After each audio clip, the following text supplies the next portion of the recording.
जनूबी अफ्रीका में जारी ICC under 19 women's T20 world cup के मैच में पाकिस्तान ने आयरलैंड को 7 विकेटों से शिकस्त दे दी।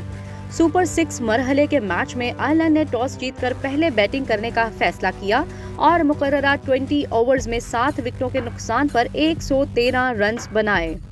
आयरलैंड की जानिब से एनाबेल स्क्वायर्स ने 55 और ज़ारा ग्रेग ने 17 रन बनाए।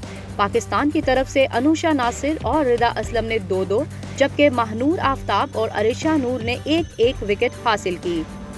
114 रन का हदफ पाकिस्तानी बैटर्स ने जिम्मेदाराना बैटिंग करते हुए 17.3 ओवर्स में ही हासिल कर लिया। पाकिस्तान की जानिब से कप्तान सैयदा अरूप शाह ने 35, ईमान फातिमा ने 25 और वर्दा यूसुफ ने 24 रन बनाए। इवेंट में अभी तक पाकिस्तान ने 4 मैचेस खेले हैं, जिसमें ग्रीन शर्ट्स को 3 मैचेस में कामयाबी हासिल हुई है। इससे पहले ग्रीन शर्ट्स ने जिम्बाब्वे को 10 और रवांडा को 8 विकेटों से हराया था, जबकि इंग्लैंड के हाथों इन्हें 53 रन से शिकस्त हो गई थी। पॉइंट्स टेबल पर ग्रुप 2 में पाकिस्तान 6 पॉइंट्स के साथ इंग्लैंड और न्यूजीलैंड से नीचे तीसरे नंबर पर मौजूद है।